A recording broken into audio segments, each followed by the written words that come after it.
Poštovani cijenjeni učenici, draga ravnateljice naše glazbene škole, gradonačelnice, svi ravnatelji škola koje participirate ovdje, kako naša srednja škola u Slunju, tako i škola srednja Duga Resa. Hvala vam svima koji participirate u ovom projektu kako bi se povezalo obrazovanje sa gospodarskim sektorom, a ovdje prvenstveno u funkciji razvoja turizma, senzibilizacije škola i učenika prema turističkim zanimanjima.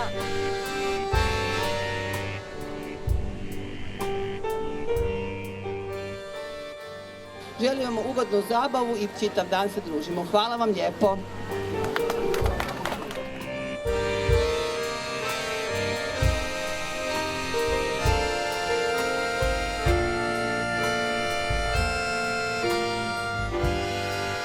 Evo, ja se svima lijepo zahvaljujem danas na ovoj aktivnosti i želim vam puno uspjeha u radu, kako kroz ovaj projekt, tako i u svim vašim aktivnostima u glazbenoj školi. Hvala još jednom.